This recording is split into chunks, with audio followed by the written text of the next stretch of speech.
ativistas, cientistas, estudantes, artistas, indígenas, quilombolas, povos e comunidades, territórios, margem, beira, periferia, justiça climática, crise climática, mudança, urgência, emergência, transição, transformação. participação. Vozes em Pauta. Vozes em Pauta Especial, Cúpula dos Povos. Os grandes debates e a pressão popular na agenda do clima. Olá, ouvintes da Rádio Web UFPA, eu sou Jaqueline Souza e está começando Vozes em Pauta Especial, a série de programas que apresenta e discute cada um dos 6 eixos temáticos da Cúpula dos Povos. Uma programação paralela, autônoma e articulada como forma de pressão à COP30. Unindo diversas vozes e perspectivas populares, rurais e urbanas de várias partes do mundo, esse conjunto de temas está sendo construído desde 2023. Eles representam as principais bandeiras de luta que buscam transformar a realidade e construir um futuro com justiça climática e social a partir da perspectiva popular. O painel de hoje da série Vozes em Pauta Especial é sobre o 6º eixo da Cúpula dos Povos, feminismo popular e resistência das mulheres nos territórios. Este eixo tem como foco fortalecer o protagonismo das mulheres nas lutas sociais e ambientais, com base em um feminismo popular, antirracista e anticolonial. Defende políticas públicas que reconheçam os impactos diferenciados das mudanças climáticas e das desigualdades de gênero, valorizando saberes tradicionais e práticas de cuidado. O eixo também reafirma os direitos sexuais e reprodutivos, a economia feminista e a resistência das mulheres frente às violências, ao militarismo e à criminalização das defensoras dos corpos territórios. Para compor o painel sobre esse conjunto de pautas que se voltam de forma ampla ao feminismo popular e à resistência nos territórios, nós convidamos Daniela Bendelack, Nós convidamos Daniela Bendelack, mulher quilombola, moradora da comunidade de Umarizal, em Baião. Ela que é mestranda de Gestão de Recursos Naturais pelo Núcleo de Meio Ambiente, UNUMA, da UFPA, coordenadora da ADQ, Associação dos Discentes Quilombolas da UFPA, atua na defesa dos direitos e no fortalecimento das entidades quilombolas da universidade. Integra o grupo de estudos e pesquisas Interfaces, que discute gênero, geração, raça e etnia em contextos amazônicos. Obrigada por sua presença aqui conosco, Daniela. Eu que agradeço. Também faz parte do nosso painel Flávia Ribeiro, jornalista, feminista negra, afro-amazônida, consultora em equidade de raça e gênero, mestra em ciências da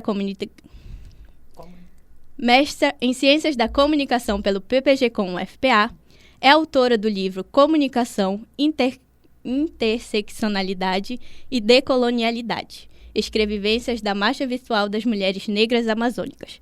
Com quase 2 décadas de experiência em comunicação, atua em redações, assessorias e projetos voltados à valorização das vozes negras na Amazônia. Nesse sentido, integra o CEDEMPA, a Rede Fulanas e a Rede Nacional de Cyberativistas Negras, além de estar na organização da Marcha das Mulheres Negras em Belém. Obrigada por estar conosco, Flávia. Muito obrigada, é sempre bom estar aqui, que também é minha casa, foi aqui que eu me formei, aqui que eu estudei, quero voltar para cá também. E a nossa terceira convidada desse 6º Vozes em Pauta Especial é Eunice Guedes, psicóloga, professora da UFPA, ativista com ampla trajetória nas áreas de gênero, saúde mental, cidadania e movimentos sociais. É coordenadora da AMB, Articulação de Mulheres Brasileiras, e integra a coordenação política da Cúpula dos Povos. Obrigada por sua presença, professora Eunice. Obrigada ao convite, a gente está muito feliz de estar aqui. Bom, eu vou iniciar esse painel com uma pergunta geral, né? Buscando, nesse início de conversa, entender melhor o nosso tema, que é feminismo popular e resistência nos territórios, né? E aí, eu começo pela palavra da professora Eunice. E a pergunta é, quando a gente fala de feminismo popular e resistência nos territórios, que cenários a gente tem, né? Então, esse debate a gente não estava previsto inicialmente e a gente quer dizer que inclusive tem uma luta cotidiana das mulheres, né? Nas suas diversidades e dissidências sexuais, de garantir a participação das mulheres nas lutas de maneira geral e dentro da luta climática. Então, a gente vem construindo já um tempo, e aí pegando um pouco aí o mote das mulheres negras, nossos passos vêm de longe, a gente diz que a nossa história de luta, resistência das mulheres vem vindo de um processo. A gente compreende essa COP não como um fim em si mesmo. A cúpula compreende essa COP e compreende esse momento que a gente está construindo, do qual fazem parte da cúpula mais de 1.200 organizações do Brasil e do mundo, de todos os continentes, como mais um processo. Nessa construção, na luta por justiça climática, na luta por justiça de gênero. E é nessa perspectiva que a gente vem discutindo o eixo 6, dizendo que não existe justiça climática sem justiça de gênero. Não existe justiça climática sem pensar que hoje, né, nós mulheres, principalmente as mulheres negras, as mulheres indígenas e as mulheres que vivem nas periferias das cidades, são aquelas que são mais atingidas por situações referentes à injustiça ambiental e injustiça climática. A invasão e ocupação dos territórios, a atuação do garimpo desenfreado, que não é só no Brasil, é na Pan-Amazônia, no mundo como um todo, o agronegócio, né? O capital, ele vem se ampliando a nível mundial e vem se espraiando e vem construindo inequidades. E é em cima dessas inequidades que a gente vem discutindo o eixo 6, pensando que a gente tem que trazer para a luz e para a pauta o racismo ambiental, o racismo estrutural, a questão da reparação histórica, a implicação dessa injustiça, dessas mudanças climáticas, que não são acidentes. A gente compreende que é uma opção política. Os efeitos que a gente vive, principalmente no sul global, é um efeito político. Tem uma opção política, né? Quando a gente decide, quando o governo decide por optar por combustíveis fósseis, isso tem um impacto na vida das comunidades do entorno. Quando decide fazer um projeto energético eólico, um parque eólico na região Nordeste e no Norte, como ele está fazendo, ele vai atingir as comunidades, e aí, comunidades camponesas e principalmente as mulheres, que são as mais impactadas. Então, nesse sentido, o eixo vem discutindo e trabalhando essas questões da questão do racismo, da questão da interseccionalidade, da questão da reparação, da questão da defesa de quem defende os direitos humanos e ambientais. A gente hoje, só no Equador, a gente tem hoje mais de quase 30 companheiras que estão vivendo em situações de risco.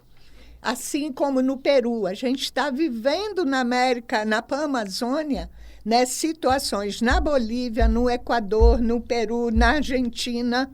Tá? Então, é em cima disso que a gente pensou em construir esse tema, pensando nesse tema e na correlação desse tema com questões que a gente considera importantes, e depois eu posso detalhar. Obrigada. Quando a gente olha, né, os dados da política tradicional no país, apesar das mulheres constituírem maioria no eleitorado, né, ainda não representam nem 15% das vagas no Congresso Nacional. E, por outro lado, a olhos vistos, é possível enxergar a força da liderança de mulheres nos territórios, dos movimentos indígenas e também quilombola, por exemplo. E aí, repetindo a pergunta, quando se fala em feminismo popular e resistência, do que estamos falando? E agora eu passo a palavra para a Daniela. Tem uma coisa que eu sempre digo, que quando a gente fala de território, de feminismo e das mulheres, não tem como correlacionar com o território. A gente fala que nossos corpos são territórios.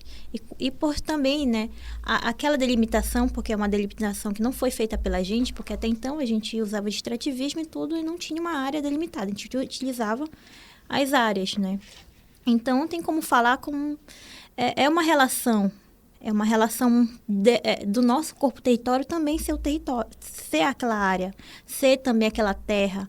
Porque se você trata mal a terra, ela não gera bons frutos, né? Então tem que haver esse equilíbrio, esse compartilhamento, essa confluência entre nós corpos territórios com os nossos territórios. E falar de feminismo é falar de resistência. Porque se a gente for analisar, por exemplo, dentro dos nossos territórios, quem são as pessoas que estão à frente? Quem são aquelas que lutam? Por exemplo, no período da pandemia, quem eram as pessoas que estavam fechando os territórios para que não deixasse outras pessoas entrassem? Porque se entrasse outras pessoas, poderia levar o vírus dentro do território e a gente não tem acesso à saúde de qualidade, não conseguiria nem sequer chegar à cidade. E é elas que protegiam, é elas que geram, é elas que criam, é elas que constroem todo o processo, principalmente lidera. Então, é fundamental a gente entender isso, que nossos corpos são território e a relação que a gente tem com o nosso meio é uma relação de confluência, uma relação que vai para muito além de recurso, né? Porque nós não vemos aquilo como recurso, a gente vê como uma confluência das relações, né? Que a gente tem com o rio, com o igarapé, com a mata, com tudo, né? Então, falar sobre até mesmo as nossas ausências foi algo que me intrigava muito, essa da gente não estar presente em alguns espaços, ou então a gente construía tudo, e era algo que me incomodava, que a gente construía tudo, mas a gente não estava sentada nas mesas, né? Eu falei, mas como a gente não está sentada nas mesas? Mas a gente vê que é uma estrutura que nos puxa para que realmente a gente não esteja dentro dessas mesas. Então, nós, enquanto mulheres do nosso território, a gente tem que lutar com todo um sistema, né? Eu tô com um patriarcado que nos oprime, e a gente tem que lutar contra o sistema que não quer que nossos territórios sejam titulados. A gente tem que lutar contra um racismo estrutural, um racismo ambiental.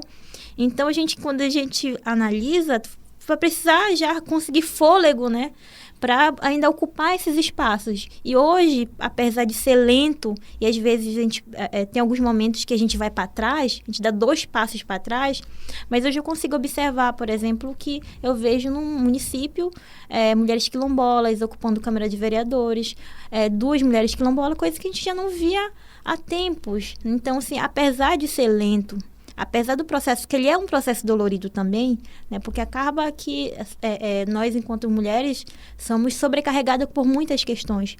E nós que vem do território ainda mais. Eu falo que meu sonho era só poder entrar na universidade, estudar e pronto. Falei, não é isso. Eu também sou mãe, então eu tenho que garantir o direito do meu território, porque meu filho, ele é o segmento da geração dos nossos, né? Ele vai dar prosseguimento de tudo aquilo. E se eu não defender o território, onde a gente vai viver? Então, assim, não é só vir para a universidade, é usar teu conhecimento também para conseguir políticas públicas, acesso, ou então ocupar cargos importantes que decidem sobre muitas questões. Muitas das decisões hoje que nos implicam estão no Congresso, mas existe ainda uma ausência nossa nesses espaços. Apesar de ser lento, mas são espaços que aos poucos a gente tenta e a gente articula, a gente luta para que a gente ocupe. Porque somente quando realmente tiver a nossa presença lá, e a partir do momento que ninguém falar por nós falarmos por nós mesmos, aí que sim, seremos capazes de ser ouvidos, porque é uma nossa, principalmente, que vai estar lá, que ela tem toda a realidade, que ela conhece na pele todos os processos que a gente passa. Porque não é só apenas falar de nós, enquanto mulheres, ocupar aquele espaço. Nós enquanto mulheres, territórios, né? Porque não é só eu que vou estar lá, não é só a minha amiga, não é só as lideranças que vão estar lá, elas não estão sozinhas. né? Elas nunca estão sozinhas. A gente não anda só. A gente anda com muitas de nossas. Que apesar de eu estar aqui falando, mas existem muitas outras de mim que estão nos territórios, que estão ocupando outros espaços. Que até então, até a universidade, era um espaço totalmente restritivo. E hoje a gente está aqui. Hoje a gente está numa pós-graduação. Daqui a pouco a gente consegue ocupar também como ser professor da universidade, porque é importante a gente ocupar os espaços. A gente fala muito que é importante ocupar os espaços políticos, né, ser um deputado, tudo. É muito importante, mas também é importante também a gente ser professora da universidade. A gente também dá o nosso ponto de vista, né, enquanto profissional, porque a gente tem capacidade de qualificação. Enquanto aquela reparação histórica não chega e é criada as políticas afirmativas, a gente entra nas políticas afirmativas, mostra para a universidade que nós, principalmente mulheres, que hoje o grande quantitativo de jovens que estão na universidade quilombolas, que entram pelo processo específico para indígena e quilombola, são mulheres. Somos nós que mais entram na universidade, somos nós que formam, somos nós que voltamos para os nossos territórios e somos nós que ocupamos o jurídico dos nossos territórios, todas as professoras dos nossos territórios. Então, a gente sempre que está nos espaços, a gente não pensa somente na gente, né? A gente pensa o nosso corpo como território, como nosso espaço, nossa área, e a nossa vivência está relacionada ao nosso território, né? Então, o feminismo comunitário chega é um processo para nós de resistência, porque se a gente não resistir, e aí, então, não muitas mulheres dentro do território, elas não conceituam algumas coisas, porque elas têm um modo de olhar diferente. Porque a conceituação é muito a partir da academia. A academia que tem que dar uma explicação para tudo e tudo tem que ter justificativa. Mas para as mulheres que estão lá na base, que às vezes minimamente tiveram acesso a algumas informações, não, mas eu faço isso a vida toda, porque é um processo de resistência. Eu não faço chá porque tem uma explicação que tem que dizer. Não, é porque foi me passado de geração a geração. Então, para a gente, o feminismo é resistência, é resistir. E, principalmente, a gente conseguir lutar para que os nossos prossigam, que as nossas gerações, elas sigam, né, assincronamente. Quando se intitula, né, Mãe Terra, vem muito disso, né, do nosso cuidado, da nossa proteção. E aí, agora, passando a palavra para Flávia Ribeiro, quando se fala em feminismo popular e resistência nos territórios, do que a gente está falando? Eu não acredito em um feminismo que ele não é construído a partir do ponto de vista dos povos, das comunidades, entendeu? Eu sei que existe, mas o feminismo que eu faço parte, ele é construído dessa maneira. Ele não é a academia que pensa o feminismo. Sou eu, a Dani, que a gente chega lá, a gente não chega sozinha, como ela falou, a gente chega trazendo conhecimentos que são validados nos nossos territórios e que a gente leva para a universidade, não porque a universidade abriu espaço para a gente, é porque a universidade ela precisa refletir a sociedade. Ela não pode ficar encastelada, olhando de si para si, daqui de cima e refletindo sobre os demais, como se a gente fosse apenas objeto, né? Nós somos seres pensantes, e se a gente não fosse pensante, e se a gente não vivesse de acordo com a intelectualidade, a gente nem estaria aqui. Não era para a gente estar aqui. Era para eu ter morrido no parto da minha mãe. Era para a Dani ter ficado lá na comunidade da Além-Baião. Então, a gente, desde o momento que a gente está no mundo, a gente já está desafiando uma lógica que não era para a gente estar aqui, entendeu?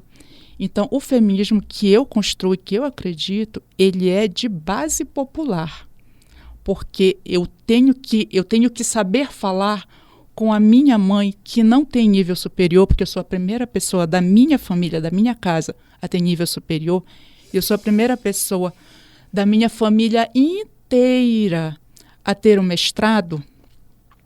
Eu tenho que saber conversar com ela que aquilo que ela passou há um tempo, que ela não sabia o nome e que ela achava que era normal, que aquilo era racismo, que aquele parto violento que ela teve quando eu nasci e que quase ela morreu e que quase eu morri, que aquilo é violência obstétrica e aquilo vitima principalmente mulheres negras e principalmente morre crianças negras.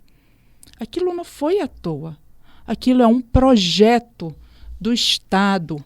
O Estado, ele se firma não só dizendo quem pode morrer, mas escolhendo, dizendo. A gente vem de uma semana muito complicada, né?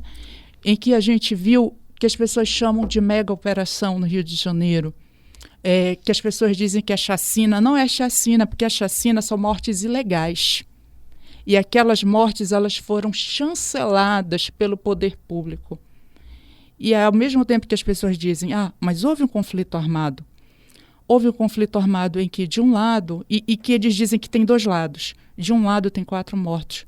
Do outro tem mais de 100, tem quase 200, ainda estão achando corpos. Que conflito é esse? Que conflito é esse? E eu não quero a morte de ninguém, mas não era para ninguém ter morrido, porque a polícia, o papel da polícia não é matar. Não é esse o papel do poder público, não é matar. O que acontece é um controle social.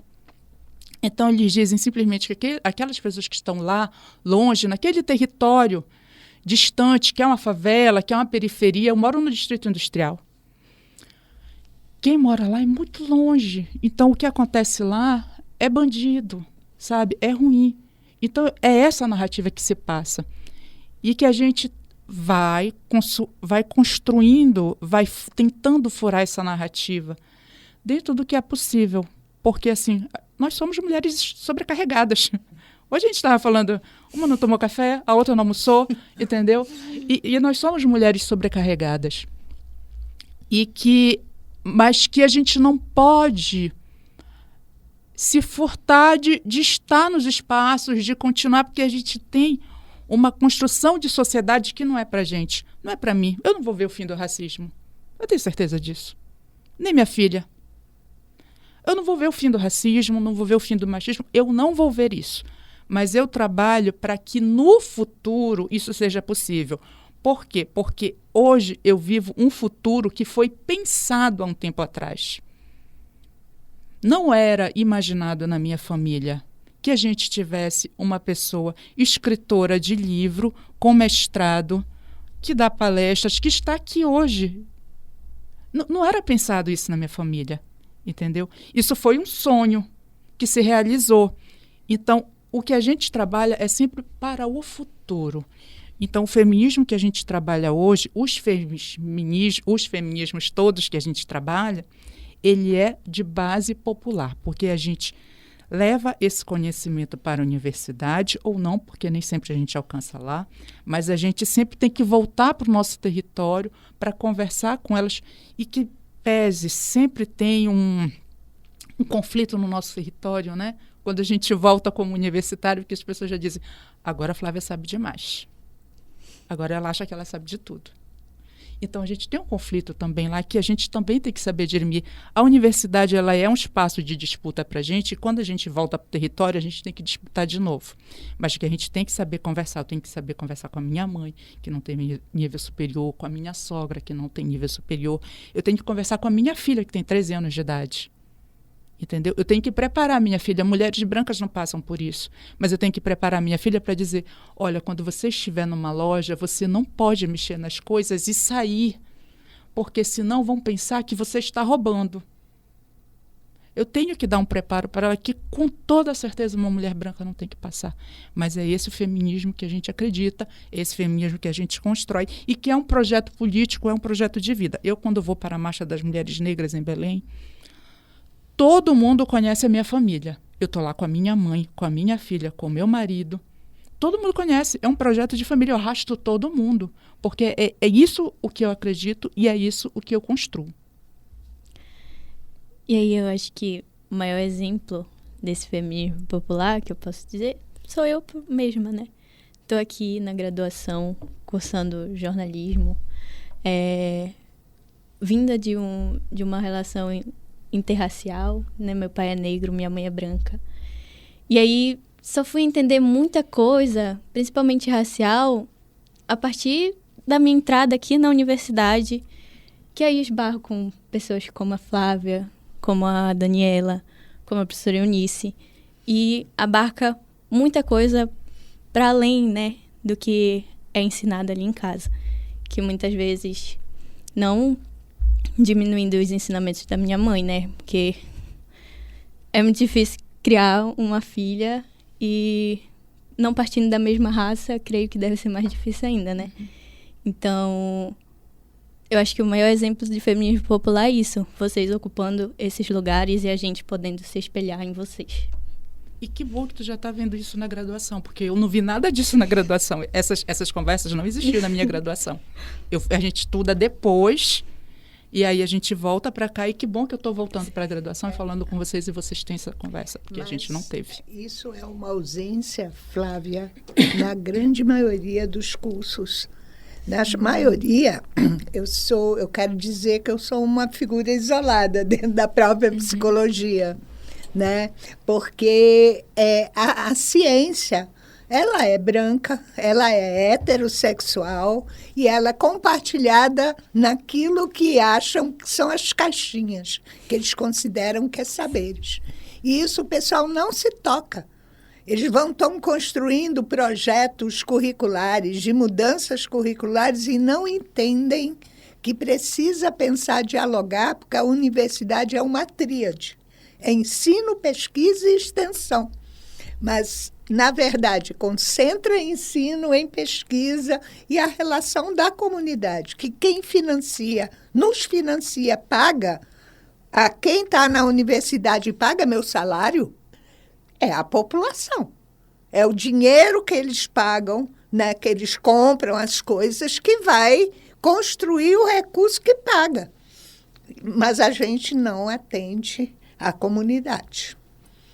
Essa é uma função. A função social da universidade precisa ser repensada. É isso. Eu acho que também são as cotas, né, professora? Porque com a chegada do... Eu estudei antes das cotas. Eu precisei de cotas. Não tinha cotas quando eu estudei a graduação. Mas com a chegada desses estudantes, eles vão tensionando de uma maneira que a universidade não pode simplesmente dizer: não temos um problema aqui. Então, assim, começa essa tensão e essa produção, porque quando a gente vê, por exemplo, o PPG-Com, as primeiras turmas que a gente via, quase nada refletia sobre racismo. Inclusive, estudantes negros não eram estimulados, né? Exatamente. Então, quando eu fiz o meu mestrado, eu estava muito insegura, porque, para mim, eu ia chegar, eu ia adoecer, eu ia ter problema aqui de saúde mental. Eu estava pronta para ficar com depressão. Eu entrei aqui pensando, estou indo para o abate. Não, sabe? eu sei. Então, quando eu Esse cheguei, é o nosso encontrei projeto. um ambiente muito, muito diferente, em que eu fui estimulada, por exemplo, a fazer... A minha metodologia foi escrevivência da Conceição Evaristo. Isso foi a primeira daqui da universidade, desse curso do PPG-Com, a usar como metodologia escrevivência. Entendeu? E interseccionalidade. Isso não existia antes. Mas aí, a partir disso, outras pessoas vão chegar agora e já vai estar lá a minha dissertação e elas vão dizer: isso é possível. Isso é uma coisa muito complicada dentro da universidade. E isso, a gente abriu a universidade para os processos seletivos especiais, mas, na minha experiência, eu tenho um projeto desde 2018 de atendimento a estudantes e comunidades indígenas e quilombolas. A gente vive a situação de dificuldade de permanência na universidade, porque o racismo ele está impregnado na universidade.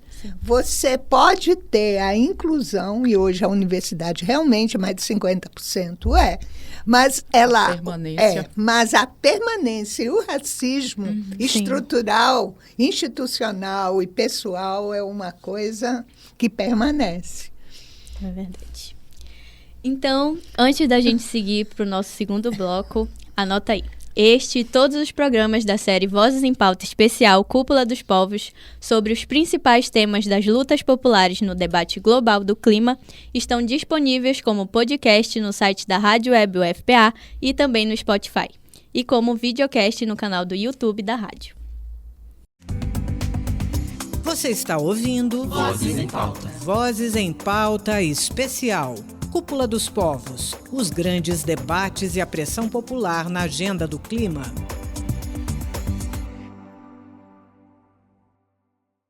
Nesta segunda rodada do programa Vozes em Pauta Especial, a pergunta é específica e dessa vez a proposta é começar a resposta pela Daniela, né? Mulher quilombola, é uma das fundadoras da ADQ, a Associação de Discentes Quilombolas da UFPA. Pela tua atuação, pela tua vivência, o que tu aponta como bandeira de luta prioritária do feminismo popular e o que elas têm a ver com a agenda das mudanças climáticas? Eu acho que se eu for pontuar um ponto, é o direito a existir. Por mais que a gente sempre tenha uma lista extensa, mas o direito a existir é o principal ponto. Nós, enquanto mulheres negras, né, mulheres quilombolas, o direito a existir. Eu falo muito que para nós existirmos, né, a gente não é somente estar fisicamente, porque a professora Zélia Amador já diz, né, que nosso corpo é político. Né? Então, ocupar os espaços, mas primeiramente a gente precisa existir. Eu falo que eu nem sempre me vi como uma mulher negra, como uma mulher quilombola, uma mulher negra quilombola, feminista. Né? Então, eu tive que existir enquanto mulher negra e quilombola. Porque o racismo ele é tão cruel e o machismo, o fascismo, as diversas formas de preconceito, eles tentam nos matar de todas as formas que existir acaba se tornando o nosso principal ponto. Eu falo que eu entrei na universidade, né? Eu vim da comunidade, também sou a primeira de casa a entrar numa universidade, sou a primeira a ter especialização, sou a primeira a entrar no mestrado, sempre foi a primeira. E isso é muito também complicado da gente ser o primeiro, porque quando a gente é o primeiro, a gente que tem que abrir as portas, a gente que tem que entrar e para puxar as outras que vão vir. E isso é um processo dolorido.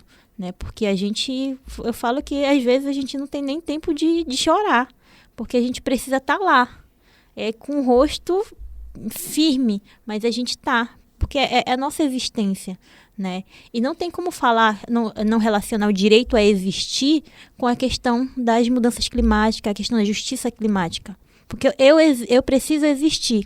Mas para mim existir, meu território também precisa existir. Porque a nossa relação com o território está totalmente ligada. Né? Então, sem justiça social, sem justiça climática, a gente não existe. E hoje, né, uma coisa que eu percebi muito, e venho percebendo fazendo pesquisa, né, porque ainda tem tudo isso. A gente entra no mestrado, que bom, né, Flávia, que foi um processo um processo que já teve uma mudança, né?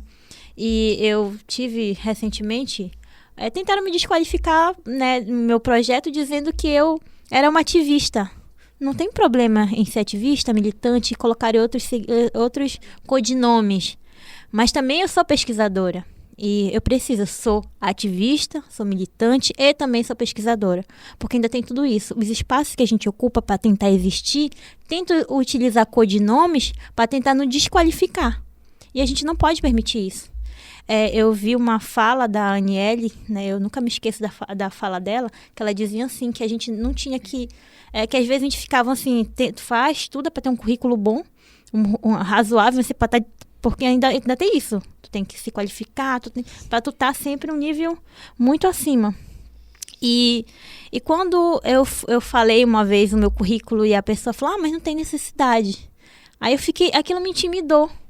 Aí eu vi uma fala da Aniele dizendo, não, nós enquanto mulheres negras, tem que falar todo o nosso currículo, porque pra gente chegar naqueles espaços, nos espaços que nos oprimem, nos espaços que nos matam, que é isso, é tentativa de matar mesmo, porque utilizam de vários artifícios, principalmente o racismo estrutural, até mesmo o racismo ambiental, né? Porque nós vemos o nosso território, a gente defende o nosso território. E quando nós também somos ativistas ambientais, porque nós lutamos para garantir o direito de nós existirmos no nosso território, nosso modo de vida ser respeitado, a nossa sabedoria ser respeitada, a gente também é desqualificada. Então eu falei, não, a partir de agora nenhuma outra mulher que também vendo nossas realidades, elas vão ser submissas a essas questões. Mas, assim, eu utilizo muito a questão do academicista, mas principalmente do conhecimento ancestral das comunidades, das mulheres que não estão aqui na academia. Porque se eu estou aqui, eu tenho que principalmente lutar que o que eles chamam de empirismo não é o empirismo. Não é empirismo, porque o conhecimento das nossas mais velhas que estão no território, que elas sabem utilizar as ervas, é muito, às vezes, eu, pelo menos no meu ponto de vista, às vezes é superior ao conhecimento academicista, colonial, que ele garante a existência de um povo, ele garantiu a resistência de um povo ao longo das gerações. Então, assim, eu digo que é no sentido de existir. A gente existe para a gente resistir, nós enquanto mulheres quilombolas que vêm dos nossos territórios. E a questões climáticas, ela está relacionada porque é nosso corpo. É nosso corpo. Nós seremos os mais atingidos com todas essas mudanças. E não estamos sendo ouvidas, né? Então, acho que a cúpula é um momento muito importante que a gente vai poder ser ouvido, falar, e nós mesmos falar. Porque, na realidade, a gente vê na COP não tem esses espaços específicos para tratar sobre isso, né? Então, não adianta a gente ser também otimista ao ponto de que vão levar em consideração, porque não vão, a gente sabe muito bem disso.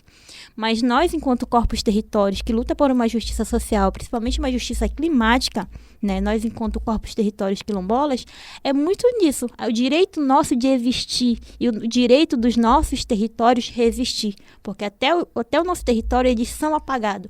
Mesmo enquanto são titulados ou não, eles são apagados, porque isso é um projeto político de apagamento das nossas realidades e dos nossos modos de vida. É aquilo que eles impõem pra gente, né? Pra gente ocupar aqueles espaços, e quando a gente constrói, consegue, estuda, não é necessário tudo isso, né? Agora, passando a palavra para Fábia Ribeiro, pela tua atuação, em tuas vivências, né? O que tu aponta, assim, de bandeira de luta prioritária do feminismo popular para garantir o direito à terra, ao corpo, ao território, e o que elas têm a ver com a agenda das mudanças climáticas? Nós estamos num momento em que nós estamos reunidas, nós mulheres negras de todo o Brasil, para a Marcha das Mulheres Negras. A gente não está reunida só para a COP, para incidir politicamente na COP, mas também na Marcha das Mulheres Negras, que vai ser em Brasília, em 25 de novembro. E o nosso lema é por reparação e bem viver. Então, eu estou existindo por causa disso. Quando a gente fala de reparação, a gente fala de toda essa política genocida do Estado brasileiro que negocia nossas vidas como se a gente tivesse ali uma moeda, como se nós fôssemos moedas de troca, né? Então a gente está lutando por esse tipo de reparação. Depois o Brasil foi o último país da América a se libertar da escravização de negros. E a gente viveu mais tempo dentro desse regime escravocrata do que a gente tem agora, fora do regime escravocrata. Mas a gente ainda vive a herança desse regime escravocrata. É por isso que quando a gente chega na universidade e as pessoas falam, o seu conhecimento é empírico, é ativista, você é ativista. Eu entrei na universidade falando que eu era ativista. Eu coloquei isso no meu projeto de mestrado. E eu ainda disse mais, porque tem uma das perguntas que a gente tem que responder aqui no PPG-Com como que você pode contribuir com o programa? E eu disse que é o programa que precisava de mim. Porque ele precisa de pessoas como eu, entendeu? E eu fui aprovada. Então, se eu fui aprovada, eu vim para fazer isso. Em todos os espaços eu chegava e eu dizia que eu era ativista, e com todas as dificuldades que eu tive para fazer o meu mestrado. Eu fiquei desempregada. Em um momento, eu trabalhava 8 horas por dia. A minha filha estava com uma questão de saúde que eu tinha que levar para psicólogo, fonoaudiólogo, fazer tratamento de cabine, e trabalhava e fazia estágio docente. De repente, eu tive que parar tudo. Fiquei desempregada, porque senão não ia conseguir terminar o mestrado. E aí eu não tinha dinheiro para nada, entendeu? E não foi fácil, sabe? Mas em todo momento eu sempre dizia que eu era ativista, que eu estava aqui e que eu não estava sozinha. O momento de escrever a dissertação, aquele que a Dani falou, a gente abrir o caminho é solitário. É dolorido, não tem ninguém. E quando a gente é a primeira, a gente se sente insegura, a gente fica assim, será que eu estou no caminho certo? Será que é esse passo mesmo que eu tenho que ir? Será que eu vou chegar lá na frente e alguém vai dizer, tá tudo errado, minha filha. Acabou para você, sabe? Então, assim, é muito difícil chegar no... A gente não romantiza isso. É muito difícil chegar lá. Mas a gente chega e diz, e mostra para as outras, assim, que é possível, sabe? Então, a gente está lutando pela reparação e por bem viver. O bem viver, ele é um projeto que ele não é só de bem-estar, ele não é um estado. Ele é uma vivência em que a sociedade toda estará modificada. É um novo pacto civilizatório. É isso que a gente quer. A gente sempre diz, o feminismo ele é um movimento de mulheres, construído por mulheres, mas que no caso do feminismo negro, ele não é para mulheres, ele é para a sociedade, para que todo mundo consiga ter uma vida digna. Então, o bem viver, ele é nessa perspectiva. Não existe bem viver sem justiça climática. Não existe justiça climática sem combate ao racismo. Não existe. Entendeu? Então, o que a gente quer é isso, reparação e bem viver, mas dentro dessa perspectiva de que a gente quer um novo pacto civilizatório. A gente quer uma nova sociedade que seja boa, digna para todo mundo. Agora, para enriquecer ainda mais esse debate, eu passo a palavra para a professora Eunice Guedes. E aí, repetindo a pergunta, né? Pela sua atuação, pela sua vivência, o que a senhora aponta como bandeira de luta prioritária do feminismo popular para garantir o direito à terra, ao corpo, ao território? Então, a gente tem uma perspectiva, né, do que a gente considera feminismo popular, de mulheres, corpo e território. É indissolúvel um elemento do outro. Eu queria dizer que eu sou branca, não sou negra, mas eu também sou filha de camponês, de trabalhador rural, e fui a primeira da minha família a formar na universidade e a primeira a estar trabalhando no serviço público. Então, eu entendo bem as dificuldades, né, que vivi. Meu pai e minha mãe não tinham nem o que antigamente se chamava o primário, nem o terceiro nem quarto ano primário. Então, eu acho que a gente vive, né, na universidade um falso dilema, que é o conceito do que eles consideram ciência. O conceito de ciência, aquele conceito de ciência, é um conceito que não nos serve, que não nos atinge. Quando eu fiz minha dissertação de mestrado, que era com mulheres rurais no Sudeste, né, com camponesas, eu falei do meu processo de identificação, porque eu me identificava, né? Então, não dá para falar, né, de algo se você não falar da sua implicação em relação a isso. E, infelizmente, a gente ainda tem, em alguns lugares, a concepção de que ciência é aquela que você pode medir, que você pode, né, mensurar, que você pode... e que vai ser publicado e não serve, não é nem divulgado isso para a população ou para as pessoas que trabalharam com você naquele. Fica dentro de uma biblioteca e não serve para nada, né? Porque não contribui, né, para uma reflexão, não contribui para a organização. Então, eu acho que isso é importante a gente dizer, né? Que discutir que pesquisa participante, que o processo de identificação, ele não é uma opção metodológica, tá? E a gente tem que pensar nessa perspectiva. Não é a ciência, né, de hipóteses variáveis e companhia que vai nos assambarcar. E depois dizer que o eixo 6, a cúpula, ela é composta hoje de mais ou menos quase 300 companheiras do mundo todo, de várias regiões, e é de movimentos sociais, na sua diversidade. A gente não constrói com o governo. Então, a gente está construindo, por isso que eu digo que a gente fala que é um processo. a gente vem construindo, vem discutindo o binário e, inclusive, problematizando nós dentro do documento que vai ser entregue oficialmente da cúpula. Né? A gente quer considerar, quer incluir que nós existimos e resistimos, inclusive, nos documentos oficiais que não nos incluem. Não nos inclui, não inclui as mulheres negras, quilombolas, afro, né? Que nem em bom, mulheres afrodescendentes e mulheres negras, povo negro, foi rifado da maioria dos países que estavam lá presentes. Então, não é lá que a gente vai fazer a luta.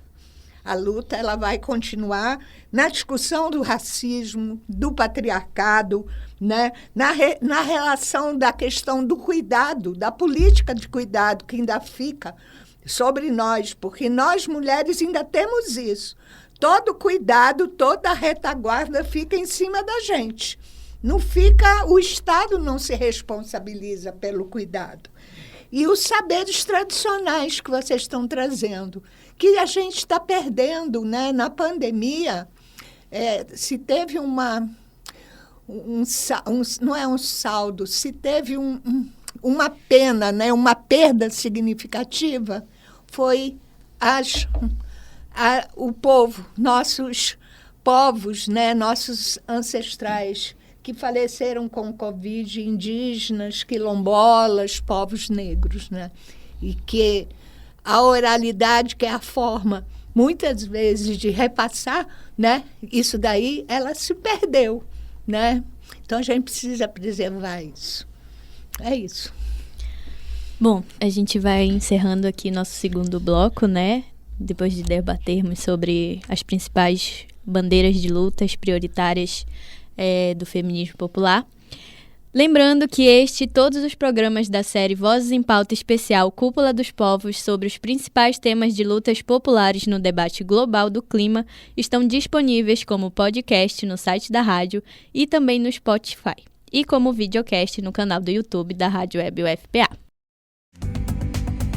Você está ouvindo Vozes em Pauta. Vozes em Pauta Especial.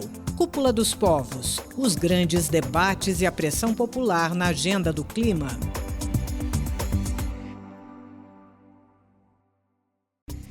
Nosso painel de hoje tem como foco o último dos 6 eixos temáticos da Cúpula dos Povos, o eixo 6, que afirma a centralidade das lutas das mulheres e meninas diante das muitas guerras cotidianas, do militarismo, das violências coloniais, da crise climática. Nesse terceiro bloco do programa, a gente vai começar pela professora Eunice Guedes. E aí, eu gostaria de ouvir a senhora o que seria fundamental e necessário para garantir justiça climática e social e o que o feminismo popular propõe para que outros futuros sejam possíveis. Então, eu falei que a gente está construindo em conjunto. A gente já veio de cúpula de Pan-Amazônia, né, de Fórum Social Pan-Amazônico, né, de diversos movimentos, inclusive de pré-COPs, né? Teve pré-COPs, por exemplo, as Quebradeiras de Coco fizeram uma pré-COP em julho maravilhosa, com mais de 300 companheiras, né, quebradeiras e povos tradicionais. Eu, semana passada, participei da pré-COP indígena, né, também.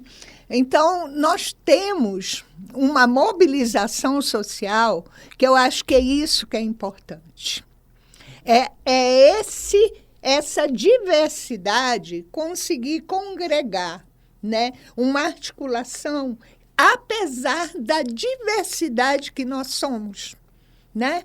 Porque as mulheres, embora tenha esse eixo 6, nós temos que dialogar com o eixo 1, que é a soberania alimentar, temos que discutir com racismo ambiental, com transição energética, com a questão da democracia, né? Com a questão das cidades, né? A gente tem que dialogar com isso, porque nós estamos implicadas nisso. Então, o que a gente espera dessa cúpula é que a gente consiga sair como algo para o futuro, para continuar a luta. A gente não quer que termine aqui. Então, a gente precisa sair, e daí as plenárias de movimento dos eixos, a gente precisa sair daqui com coisas concretas que a gente possa se sumar e lutar junto. Porque senão vai se encerrar em si mesmo. Porque nós viemos, gente, de 3 COPs anteriores que a participação social foi mínima, né? Egito, Dubai e Baku, praticamente, olha, Dubai, por exemplo, pessoas trans, teve pessoas trans que foram expulsas do aeroporto, nem conseguiram entrar dentro do território dos Emirados Árabes, né? Na cúpula da Pan-Amazônia, que a gente fez aqui em 2023, uma empresa chamada Latam impediu, no aeroporto de Guarulhos, que a Gaela, que é uma indígena trans, não conseguisse continuar a viagem. Nós tivemos que articular uma rede para conseguir garantir que a companheira continuasse. Então, eu espero que a gente saia com uma pauta com questões que nos unifiquem, que nos garantam a luta contra o ponto do não retorno, por justiça climática e justiça social e de gênero. Bom, passando a palavra agora para Daniela Bendelac, o que seria fundamental e necessário para garantir justiça climática e social, e o que o feminismo popular propõe para que outros futuros sejam possíveis? Acho que para a gente que vem da coletividade, que apesar, né, de cada um ter sua especificidade, mas assim, a coletividade ainda ela é fundamental para garantir os futuros possíveis. Porque o que construímos agora não é para a gente não vai ver nada disso, assim como aquilo muito que a Flávia falou, né? Foi um sonho pensado dos nossos ancestrais estarmos vivendo o que estamos vivendo hoje. Então, nós vamos sonhar os sonhos dos nossos ancestrais e, juntamente com os nossos sonhos, para construir um futuro para um futuro possível. E esse futuro só é possível com a união dos povos e com cada um com as suas especificidades, mas principalmente essa luta conjunta, né? Porque é somente lutando conjuntamente, se unindo, que é possível realmente a gente ter um futuro possível. Porque só um graveto é muito fácil de quebrar. 2 dá uma resistência, mas ainda assim quebra. Mas vários gravetos, porque nós somos diversos, falou que a própria Amazônia, ela não é só uma Amazônia, é as Amazônias, porque nós somos diversos. Assim como nossos povos, eles também são diversos, né? De outros países que estão vindo para esse momento compartilhar desse momento. Eu acho que a cúpula é um espaço extremamente importante, que é um momento que a gente vai ter os fóruns, que a gente vai discutir, que a gente vai apresentar, a gente vai poder falar, principalmente. Falar e ser ouvido, né? Então, é um momento que a gente vai construir algo muito importante. Então, eu acredito que somente com a coletividade, com a união dos povos é possível e vai ser possível a gente conseguir um futuro possível para os nossos. Agora, né, encerrando a fala com a Flávia Ribeiro. Flávio, o que seria fundamental e necessário para garantir justiça climática e social? E, na sua visão, o que o feminismo popular propõe para que outros futuros sejam possíveis? Não tem resposta fácil, assim, uma receita de bolo, né? Até porque a gente está vivendo hoje as consequências de um problema que não foi a gente que criou, mas que a gente tem a solução. Se a gente se unir aqui, exatamente como elas já estão falando, eu acho que o que a gente tem de melhor é que as nossas diversidades, elas se somam e nos fortalecem, sabe?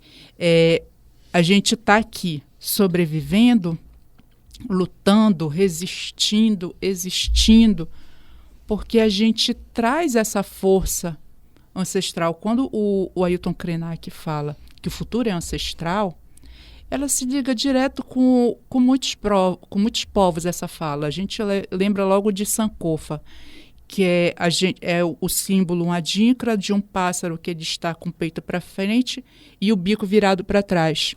Porque é exatamente isso. A gente não pode pensar o futuro se a gente não olhar esse passado para que a gente esteja hoje no presente, entendeu? A gente está construindo o futuro. Então, eu acho que o que a gente tem de mais forte, a gente não tem como garantir, infelizmente. Não há garantias. Quem está no ativismo sabe que não tem garantia. Mas a gente luta, a gente está ativista para que esse futuro se concretize, até porque a gente já vive hoje, a gente vive a nossa vida, está o tempo todo sendo negociada, direito de mulheres sendo negociado, direito de indígenas, direito de quilombola, direito das pessoas negras, está o tempo todo sendo negociado, mas a gente está se movimentando. É essa força da união que faz com que a gente se movimente, com que a gente sobreviva, e é isso que a gente está construindo.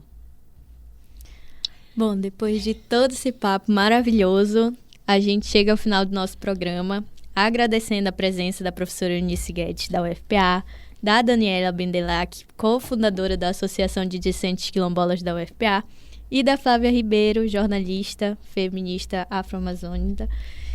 Para fechar, né, a gente faz uma última rodada pedindo a vocês uma fala de despedida e, ao mesmo tempo, uma resposta rapidinha para a seguinte pergunta, né? Como cada um que está nos ouvindo pode contribuir para que esses outros futuros sejam possíveis? Pode começar, professora. Isso é difícil. É mais difícil. Eu acho que a contribuição é individual e coletiva, né? Vai pela consciência, pela experiência, pela prática, pelo ensino, né? Começa, eu pego aí um exemplo que a Flávia falou, de que a família dela vai toda. A minha família também vai. É isso. A gente começa pensando que a gente tem que dar o exemplo. E aí o chamado é que a gente construa, né? Um outro mundo é possível e nós somos responsáveis cotidianamente por essa construção desse mundo, né? Nós, enquanto movimentos, enquanto mulheres, homens, né? População LGBTQI+, né? Povos quilombola, negros, nós todos e todas e todes somos responsáveis por essa construção. E venham para a cúpula. Obrigada, Dani. Acho que primeiro também chamando, né? Venham para a cúpula, né? Que é um espaço extremamente importante, né? Chamando todo mundo para esse momento. Um futuro é possível, mas para esse futuro existir é necessário que no presente a gente possa dar as nossas contribuições. Acho que é muito daquilo, não basta não ser racista, é necessário ser antirracista. É muito importante a gente analisar as pautas ambientais, a gente entender. Tem uma coisa que foi uma indicação de uma professora, não tinha lido, a Chimamanda, fala, não sei se eu vou acertar muito o nome de um livro bem curto, que é o Risco da História Única. Então, é uma coisa que eu sempre estou indicando muito. Então, assim, para a gente começar a ampliar nossos olhares, né? Para a gente não correr o risco de apenas ter uma história. Então, que a gente possa entender as nossas diversidades, para que a gente possa avançar na luta antirracista, nas pautas ambientais e principalmente nas pautas feministas. Tem um vídeo dela. Obrigada, Flávia, por estar aqui hoje conosco. Obrigada também. Eu acho que para essa mensagem se envolva de verdade. Se envolva dentro do possível, honestamente, dentro do que você pode fazer, entendeu? Ninguém dá voz para ninguém. Nós temos voz, nós temos corpo, nós temos intelectualidade. Então, ouça o que a gente está falando. Nos veja nos espaços, dê espaço, saiba dar espaço, sabe? Realmente se enxergue dentro do que a gente fala, é uma posição ética você se enxergar, sabe? E dentro disso você vai saber qual é o seu espaço de privilégio e como é que você vai saber incluir pessoas que não estão nesse espaço, entendeu? Então, se envolva de verdade, honestamente. Não há espaço na sociedade que não seja nosso. Não há espaço que não seja do quilombola, não há espaço que não seja da mulher, não há espaço que não seja da mulher negra. Esse espaço é nosso. As portas vão se fechar como sempre se fecham, Mas a gente, de vez em quando, vai, fura, faz um furo nessa porta. E, às vezes, a gente mete o pé também, porque é necessário. É isso. Obrigada a você que nos acompanhou hoje nesse 6º programa da série Vozes em Pauta Especial Cúpula dos Povos, os grandes temas e bandeiras de luta por justiça social e climática pelas vozes populares do Sul Global. E lembre-se, você vai poder acessar este painel sobre feminismo popular e resistência das mulheres nos territórios, o 6º eixo da Cúpula dos Povos, no portal da Rádio Web UFPA e também no Spotify. A série Vozes em Pauta Especial Cúpula dos Povos é uma realização da Rádio Web UFPA em parceria com o Núcleo de Comunicação da Cúpula dos Povos, com apoio da FACOM e do PPG-Com, Programa Pós-Graduação em Comunicação, Cultura e Amazônia na Universidade Federal do Pará. Apoio também do ILC, Instituto de Letras e Comunicação e da PROAS, Pró-Reitoria de Assistência Estudantil. A apresentação e produção foi minha, Jaqueline Souza, edição João Nilo, gerência Glauci Monteiro, supervisão professora Rosane Steinbrenner. E aí? Na hora, professora. Todo mundo correu.